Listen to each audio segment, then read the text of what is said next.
become something of a habit for me to see a moose on every trip I take. And this trip didn't disappoint.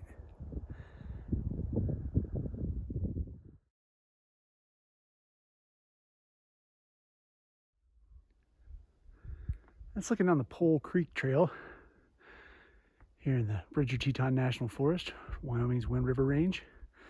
I'm about 2 miles in out of Elkhart Park on July 8th, 2026. It's the first video I shot because I think it's the first time I've had the trail to myself for more than 4 seconds.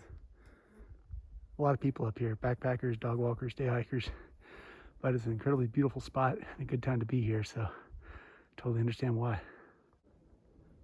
Up here at about 10,000 feet, and I'm heading towards Photographer's Point up here, which is when you finally get to break out of the trees a little bit and get some of the big views up here. Fremont Peak, some of the other 13ers in the heart of the Wind Rivers. Made it to the wilderness. I think I've passed 30 people already. A lot of folks. Let me open it up in some beautiful meadows up here. Starting to get our first small glimpses of the mountains popping out on that side too. Almost Photographer's Point. That's when it opens up, the big views. Start dropping down into the lake basin towards Hobbs and Seneca and maybe even Island Lake at this rate.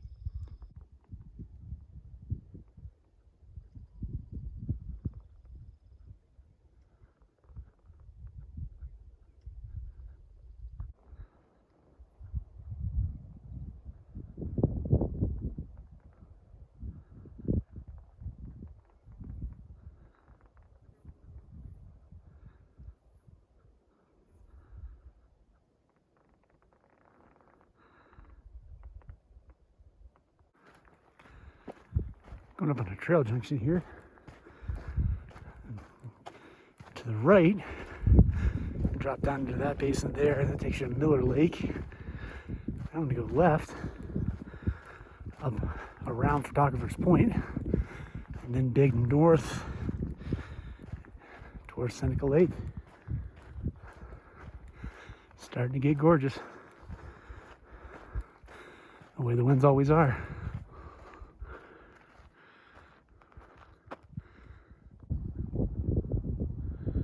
Big views up here looking south. The southern peaks, the winds. The pointy one out there might be Wind River Peak. Might have that wrong. It's a damn big, beautiful mountain. Either way, a lot of buddies.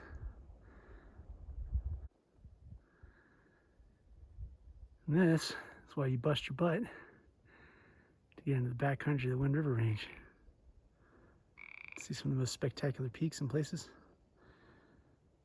North America has to offer. Pretty incredible up here. Just gonna keep getting better for the next 2 days. All right, frog.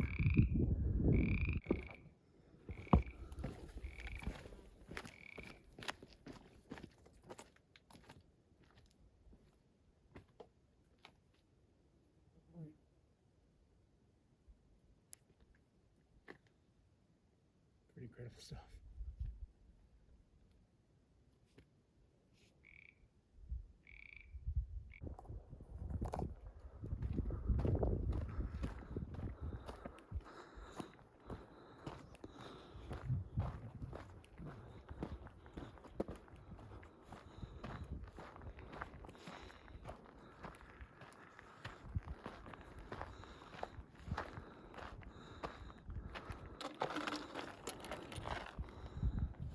My goodness.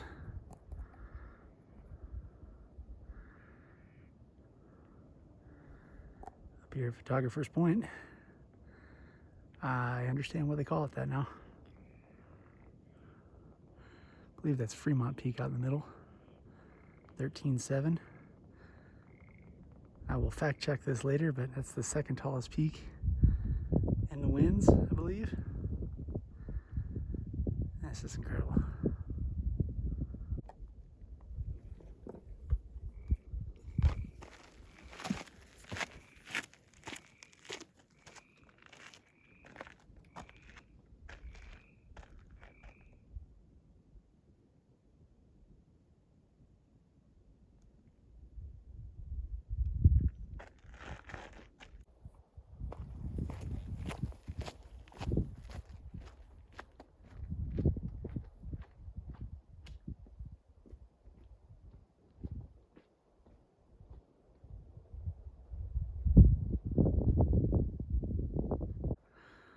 like I've found my next trail junction up here in this big meadow with a couple tarns.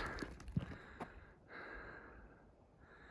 believe I'm going to keep going that way and then eventually start bending north towards these peaks and dropping down into Seneca Lake basin. Hobbs Lake down there as well, and eventually Island Lake if I can make it that far tonight. We'll see. It's already about 3:40, about halfway there.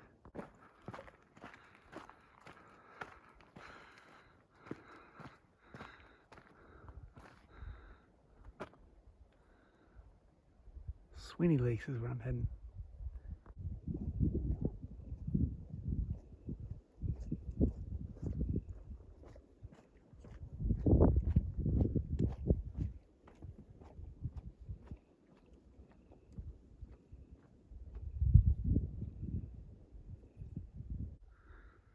I'll be walking out from that way at some point Friday morning. But for now, finally heading towards Seneca Lake that way. Go past Barbara and Hobbs first.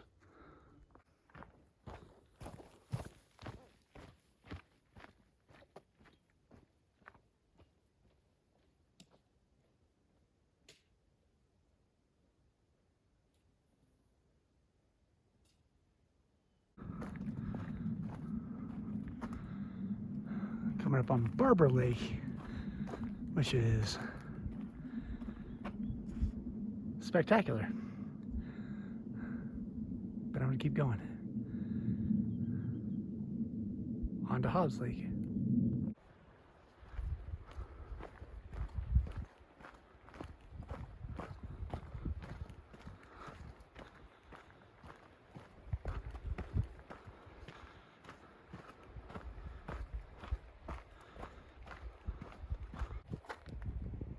There's even a little bit of snow left on the trail. As a resident of completely on fire Colorado, that's encouraging to see up here. Hope it sticks around for a couple more weeks.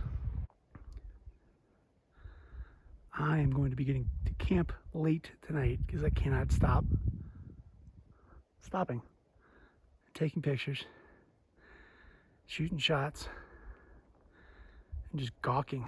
This is incredible.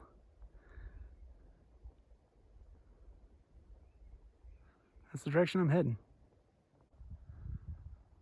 Hobbs Lake. Last lake before I get to Seneca and see if I can find camp or if I want to push on to Island. About 4:25 p.m. You know, I was just thinking to myself that it's about all these lakes up here and all this water. There hadn't really been a whole lot moving up here. Now that changed.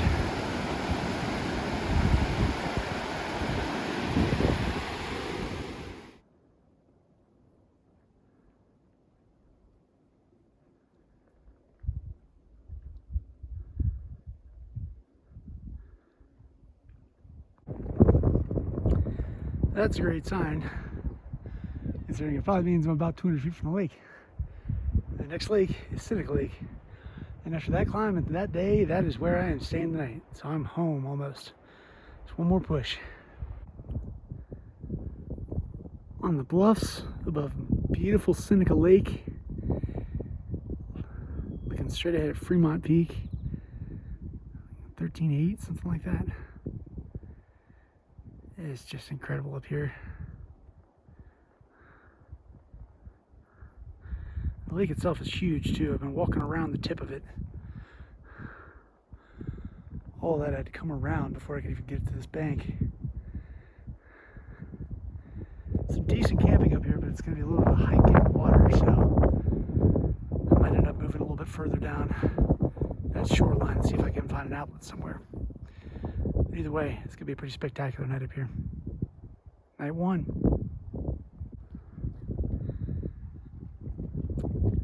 Still easily 100 feet or so up here on the bluffs. It's a little narrow. Definitely not going to be camping right here. Way up towards the head of the lake by Little Seneca. Let's see what the outlet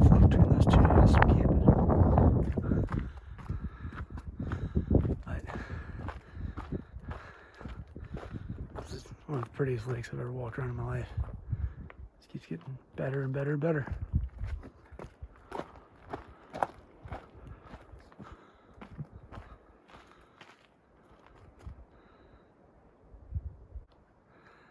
So you can see across the lake, that is Mount Lester.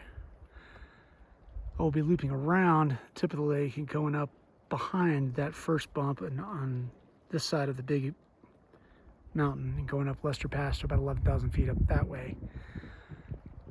To get down to Pole Creek Lakes to make this a loop, that'll be a big day tomorrow. We'll see if I get up early enough to actually push on and check out Island Lake for a second or not. See how I feel.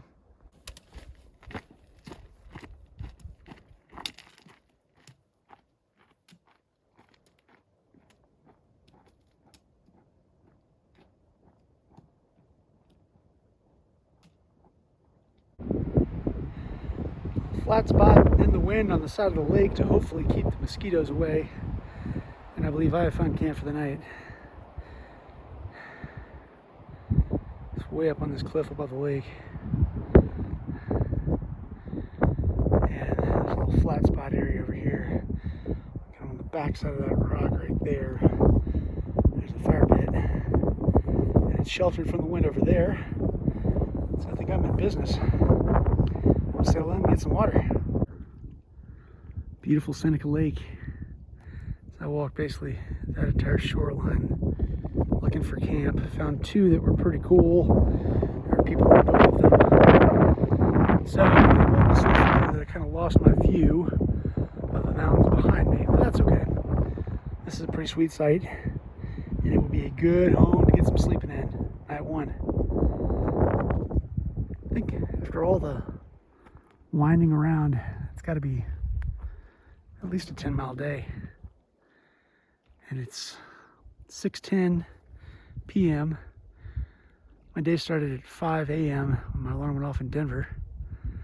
And drive 7.5 hours up here and then hike for 4:40. So it has been a long day. I'm going to enjoy kicking my feet up, sipping on some whiskey, and making some big dinner. I gotta figure out what it is I'm gonna have for dinner tonight. First thing first, go get some water. This is the map on which I based this trip. It is so old, it only cost $9.95. It was old when it was a hand-me-down to me like a decade ago. I'm pretty sure Jim Richard and John C. Fremont actually drew this by hand. This is the Earthwalk Pressed Northwind River Range hiking map and guide. And I'll try to show you on the map where the mosquitoes are. They are everywhere. Actually, this is what I did today. Started out here at Elkhart Park. Worked down here off the map just a tad on this Pole Creek trail up to Photographer's Point. Crossed over here past Barber Lake, Hobbs Lake, and then cut down here to Seneca Lake, and then walked all the way up to the northern tip here, in between Seneca and northern Seneca. And we had views all day, looking up at all these peaks: Jackson Peak, Fremont Peak, Dinwoody Peak, I think you could see in there, Mount Woodrow Wilson maybe. It's a little dark on the map right now.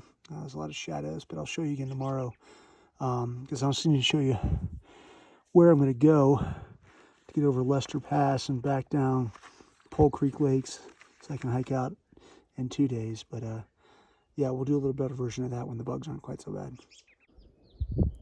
Settling in here at camp for night number 1 above the head of Seneca Lake.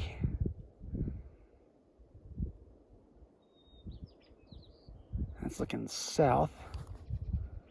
And the sun's going to go behind that ridge here in just a couple minutes.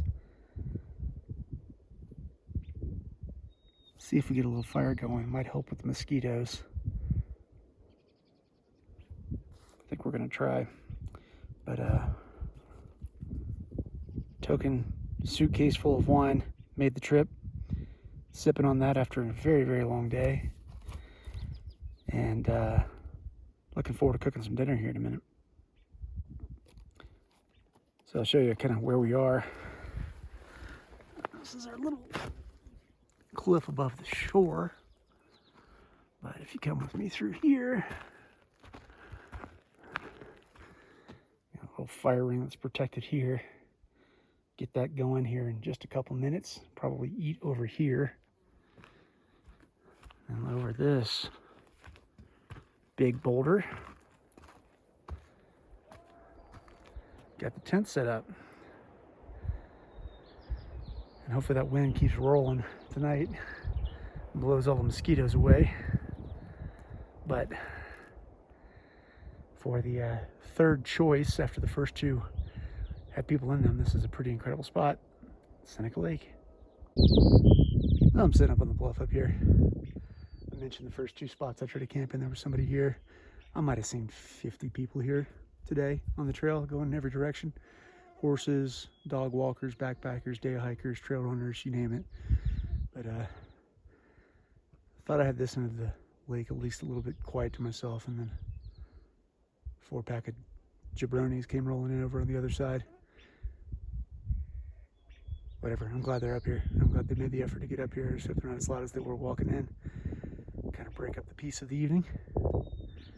But nothing is going to make this spot not incredible.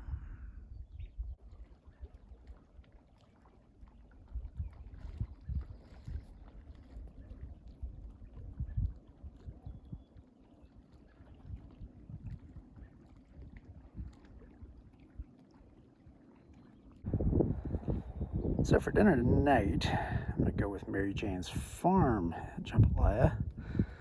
If anybody watched my last video, when I was down in the Flat Tops Wilderness in Colorado, I had jambalaya from Pinnacle Foods, which was delicious. This is a little bit different recipe. It's definitely less calories too. It's only 520, but I'm gonna throw in some tortillas, maybe a little hot sauce as well. But it's from Mary Jane's Farm, which is, I believe it's an Idaho company.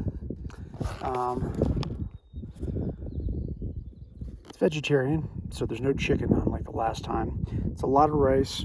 A lot of their meals end up kind of just eating like, more or less like, kind of like mush. But I really enjoyed them. They pack really small, they pack really light, and these Echo pouches you can actually burn because they don't have aluminum or BPA's in them. So it's an easy way to kind of get rid of some of your trash if you've got a place where you can have a fire, which I can tonight. So I'm going to eat this, shed some weight, and compare how it tastes to the one I had a couple weeks ago down in the Flat Tops. I'm pretty excited. I've had a lot of Mary Jane's Farm food before. I've enjoyed all of it. But I've never had this, so we'll try it.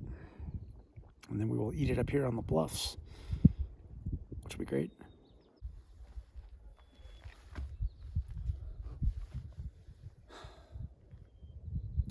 So the sun has gone down behind the backside of that ridge over there, which means it's going to start to cool off here in a little bit. It's not cool by any means, though. Were it not for the mosquitoes, I wouldn't have half this much clothing on right now. It was 83 in Pinedale when we left the trail at about 1:30 this afternoon. It's hot pretty much all day, but I sprayed everything I have with permethrin, so in theory it's supposed to keep them from stop biting me. So I'm wearing as many things as I can to keep them from attacking me for the next couple minutes. But yeah, you can kind of see the setup we got here. We go down, get my jambalaya cooking, get a fire going as soon as the sun goes down. Don't have a whole lot of wood up here. Obviously, plenty of people have used this point before, so it's kind of picked over, but we use at least a little bit to stay up, stare at the stars, and hopefully smoke out some of the mosquitoes for a little bit of time as we stay awake, or try to. And worst case scenario, it doesn't work and we just go to sleep. So we'll see you on the flip side.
start a little fire. In part A, to sit by a fire, but also B, to get the mosquitoes away from me, the smoke. But the wind is picked up dramatically, and mosquitoes are no longer a problem. It's also picked up to the point where I'm not sure I want to have a fire, because it's not exactly the safest thing in the world to do, to have a fire blowing like this. So I'm going to wait it out a little bit and enjoy some really delicious vegetarian jambalaya from Mary Jane's farm. And yeah, might be an early night tonight. It's been a really long day, but if anything else interesting happens, I'll let you know. Otherwise, it's going to be day one, and I'll see you.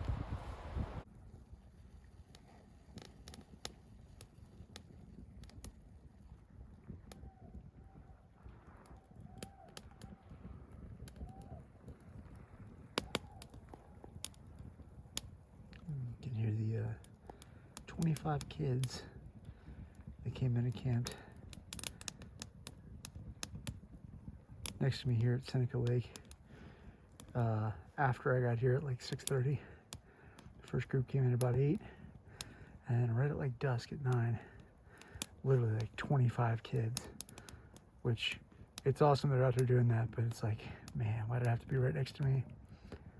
Anyway, I'll sit by this for a little bit since it's loud enough over here that I'm not going to sleep anytime soon. And yeah, I'll see you guys in the morning.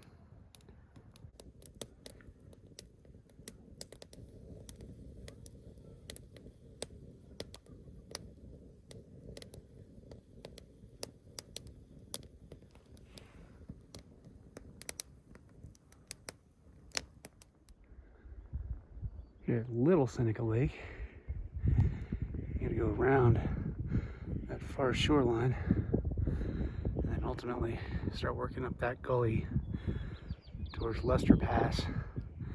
I'll join up with the CDT over on that side and start heading south towards Pole Creek Lakes and maybe Thousand Island Lake.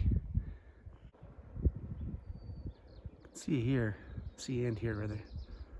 Little cascade coming in on the other side. Guess that's outflow from Island Lake, which is further up on the backside of that knob. Gonna get up there one of these days, just not this trip. Also, I think there's about 150 people up there right now, so missing out on the views, but not necessarily the solitude.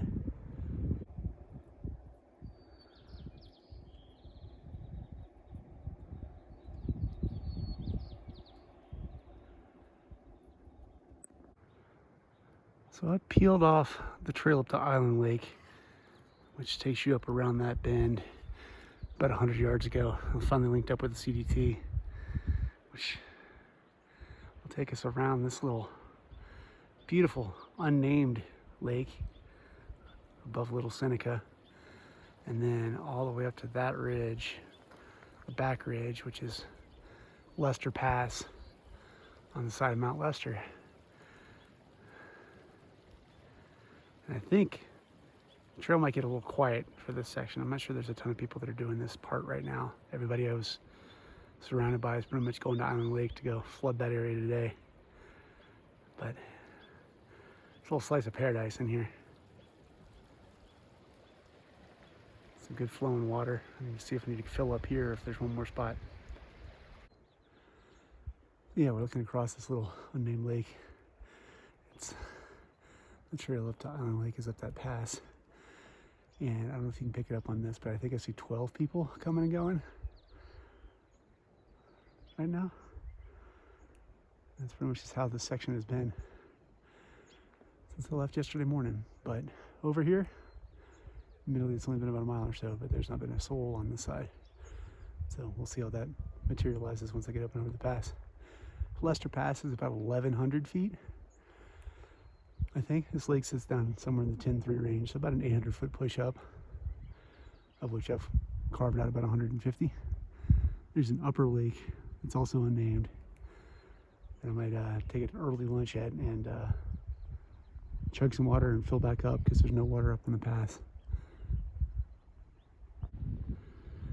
So that's looking back down the trail I've been following up here. That's Bow Mountain, I think, about 12.9.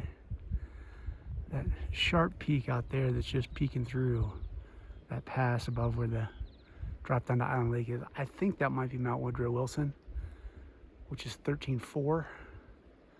I could be wrong. That's Titcomb Basin, Knapsack Coal area is all back up there. I'm going this way. That's Mount Lester, which is a little over 12,200 feet. And this shoulder has a pass. I think it's actually behind this little bushy tree. A little over 11,100 feet, and that'll let me drop back down to the Pole Creek Basin. It's just a beautiful, beautiful bluebird morning up here in the Wind Rivers.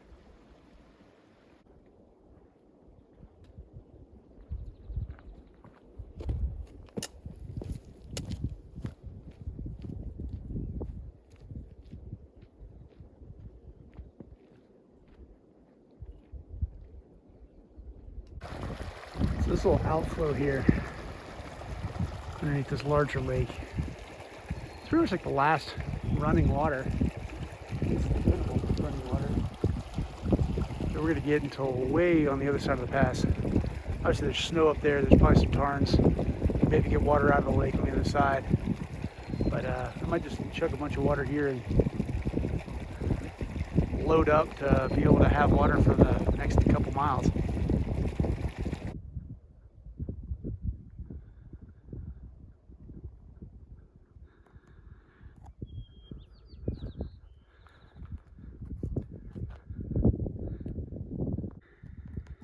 My first snow crossing of the trip. Heading up Lester Pass. It's up there. About 1,000 foot, 1,100 feet down from the tip of Mount Lester up there. But just beginning to climb back up, just started getting more of these incredible views of the place we're all lucky to be able to come visit. If you just want to put in the work and time and effort, just come get up here and do it. Lucky to have this opportunity. Onwards and upwards. Made it up here to the top of Lester Pass at 11,100 feet. What you got? Fremont up there. Sacagawea, I believe, might be that one with the big glacier on the front that I'm blocking out. You got Henderson, Twin Peaks, Split Mountain, American Legion peaks in there somewhere. Mount Woodrow Wilson might be the kind of pyramid one sticking out the very top up there. Maybe. But yeah, this is insane. Gannett Peak, which is the tallest peak up here and the tallest peak in Wyoming, is one drainage over, so we can't quite see that. But this is just one of the prettiest places I've ever been before.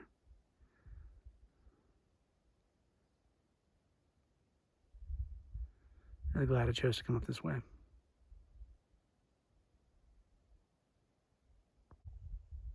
A little marmot buddy up here, taking in the view. Top of Lester. There have been so many people up here that there haven't really been that much wildlife at all. I did see what I think was a pine marten last night, close to my camp, which prompted me to tidy up camp quicker than I otherwise would have. But between that and a little marmot, that's about it.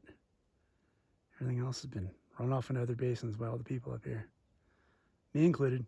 I'm part of it. I believe that old sign says Lester Pass, making it official. On top of the world, feels like. Except for all those mountains over there that are higher up. So that doesn't make any sense. So, the fun part about the winds is you get so caught up staring at these incredible mountains and one basin when you get to the top of a pass that you kind of forget that when you turn around, keep going in the direction you're supposed to go, there's going to be another incredible section of really, really beautiful peaks. Now, some of these aren't as high as the ones over there, but this basin is absolutely spectacular as well. Now, I get to work my way down into it. Wrap around Cook Lakes, find Pole Creek Lakes, Thousand Island Lake,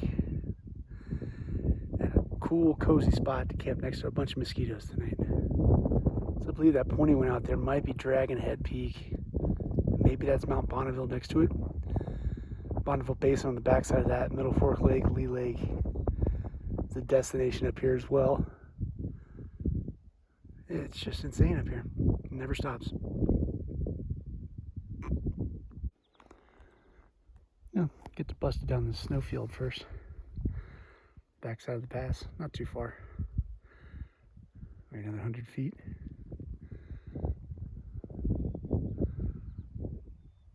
It's great that there's this much snow up here. I was just about to say that I've seen very little evidence of bears up here so far this trip, but then sure enough, got what looks like to be a small bear track and a little pile of poo right next to one another.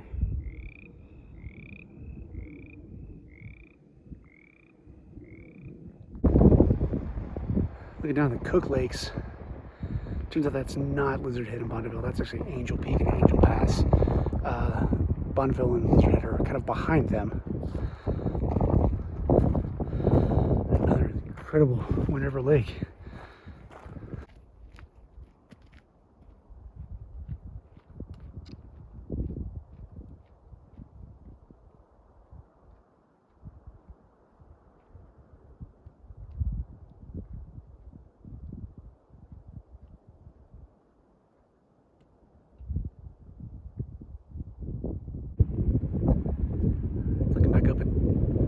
Lester above the Cook Lakes. Getting windy over here, but that snowfield was over on the backside of Lester Pass. Down here at the very pretty Peter Lake. This lake actually looks like it's probably got some really good camping on it. It's not nearly as sheer into the water as it is in some of the other places, so finding spots 200 feet back that are a little flatter, look like they could be in more abundance here. But I'm not stopping here. Turn south the first Pole Creek Lake and a couple trail junctions before bending back towards the west. Figure out where I'm going to try to camp tonight. It's still only about 1 o'clock, so got plenty of time to make some hay. Apparently I got some thigh deep water crossings coming up on Pole Creek too, which is pretty exciting. I made it to my next junction. I'm gonna take a left here. That was actually a right because I came from up over there. Go down the Highline Trail this way. Meet up with Pole Creek Trail. Only passed about 20 people. That last little section from Cook Lakes down here. All in like 2 groups. It's just everybody camps in just gigantic groups up here, which more power to them. It's just kind of wild. Cycling on down this valley on the Highline Trail. Till we get to Pole Creek and the Deep Creek crossing. And then I get to make a decision. I have about, 7 or 8 miles left to get back to the car when I get there. It's pretty incredible conditions. So I'll probably want to set up camp somewhere. Based on last night, I don't know. I just want to camp next to 25 other camps or campers. So we'll see. If I can find a place that's secluded, I'll take that. But if I keep passing this many people, I might be back to the car. Figure out something else to do tonight. So we have found Pole Creek, running good. It'll work across this somehow. There's a second outlet down that way too, so it's definitely moving on this edge. Got to figure out the best way to plow across here. Might be underneath the falls. Let's trail back up a little higher. We'll see what's up there. So I follow this use trail up here a little bit, and up there it does look like it's a little bit more narrow, but I still think it's gonna be deeper. It's pretty flat through here. You can see bottom, there's rocks, it's probably be shin big when deep in spots. So I'm gonna go for the wider, shallower crossing. Throw the phone to the top of the pack, kick the chacos on, try not to get wet, and enjoy some cool water here for a second. Well, I plowed through the big crossing okay, wasn't too bad. maybe almost knee deep. Got another little crossing here, and apparently another one right after this too. So, gonna keep the chacos on. If you brought the water shoes, might as well use them in the water.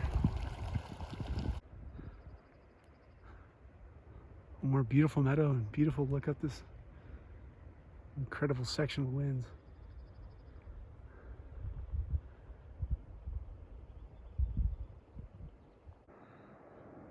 Made it up to this relative high point, almost 10,100, something like that. But, get the tumble down 250, 300 feet, you can probably hear the water bustling on down. That's Pole Creek. The bottom of this basin is the main Pole Creek Lake, which I might camp at. It's only 2. We'll get there and see. It's just so hard to tell if there's gonna be huge groups hiking in. I just passed another group of like 12 a second ago. So just when you think you got it all to yourself, there just comes the world's biggest group. So we'll see. But down we go for now. Made it down a couple hundred feet. It's Pole Creek barreling down. Gonna have to cross it up here in a second before I get to the main Pole Creek Lake. But pretty cool little hole down here. Pretty sweet looking campsite up over there too. Just a little too early for me to be stopping. See the falls coming down Pole Creek. This is my last crossing. And then coming across right there. About knee deep again. This one was actually moving a little bit faster though.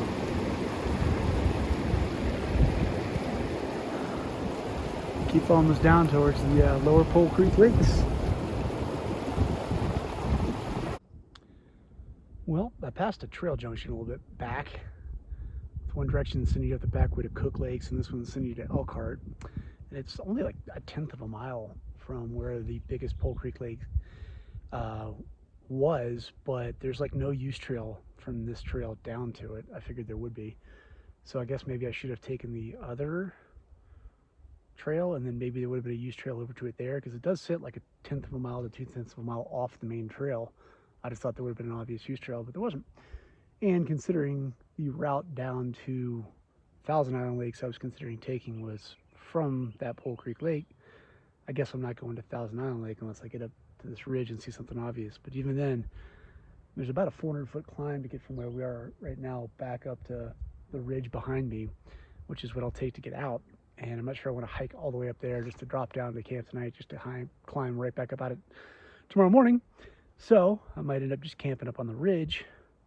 There's Monument Creek, and then there's a couple smaller lakes like Double Top Lake, maybe, and Mary's Lake, which are only about 4.5 miles-ish from the car. So it's 3 o'clock now. Those are maybe another 2.5 miles. So I'll bust it over there and see what they look like and see what things are like at the time, and maybe go back to the car, which I don't really want to do. But if I can find a camp spot up there, I'll do that. But yeah, so the plans have changed. Take a little shot here in Monument Creek.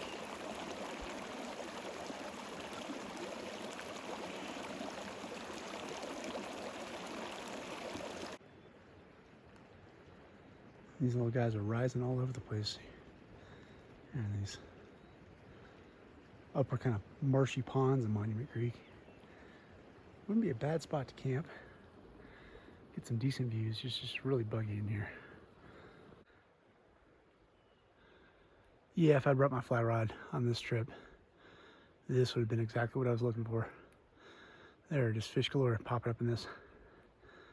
Maybe next time. Monument Creek. Making the last little push up to Mary's Lake. Haven't filmed a whole lot since that bottom out section where I passed Pole Creek Lake. I was about 97 and change. We're at 10.4, so it's been about a 700-foot grind up there. It's hot. There's a lot of exposure. There aren't, I mean, it's pretty in here, don't get me wrong, but there just aren't a ton of high alpine views at the moment. And because there aren't a ton of high alpine views, I'm not sure if there's a spot I really want to camp. It's kind of hard to just stop and settle for sitting in the bugs without the views when you know what views you had the last 2 days. So we'll see.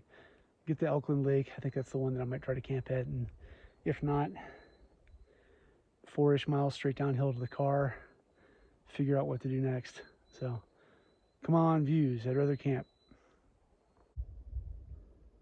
Mary's Lake. It's very pretty.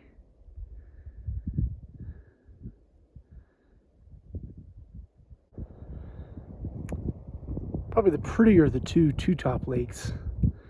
This is the second one I came across. The other one was just fine and nice. Didn't see any real distinct camp spots on it. So I keep cruising on by this one as well. I have to drop down into Elkland Lake, and that's kind of my last real shot to find something with a little bit of a view.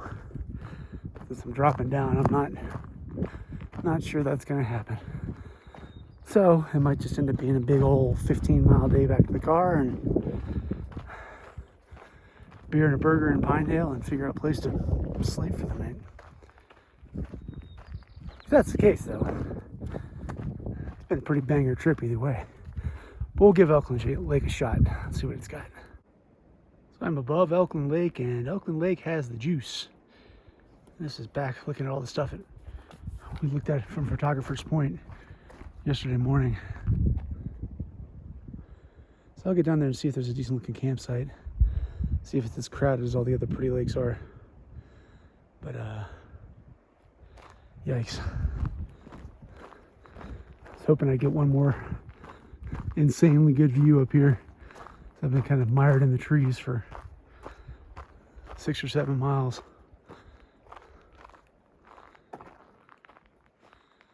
Yeah. There's Fremont. And I climbed down the lake.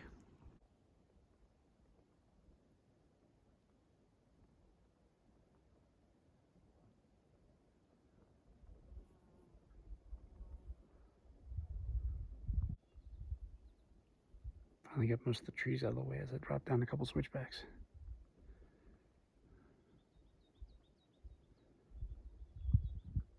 Simply incredible.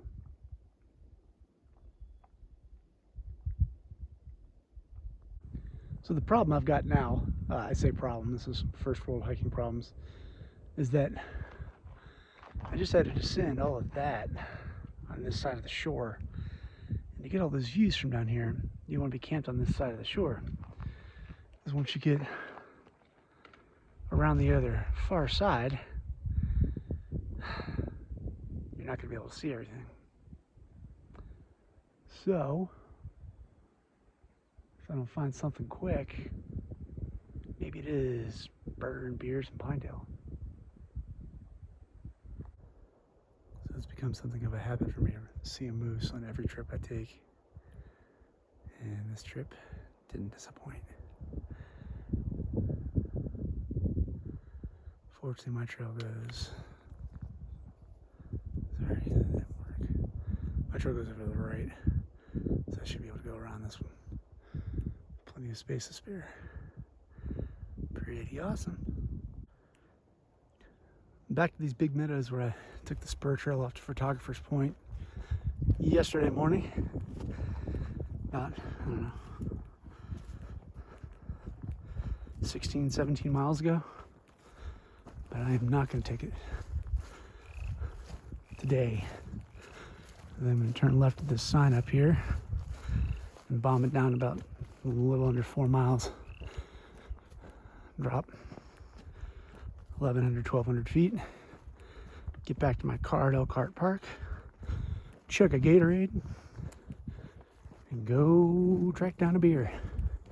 And a gigantic cheeseburger. Not sure how much more I'll film of the drop down. I got a lot of that yesterday. Also, this seems like pretty perfect shot to end on. Just an absolutely incredible. Eventually it'll be 25 miles, I believe, when I get done.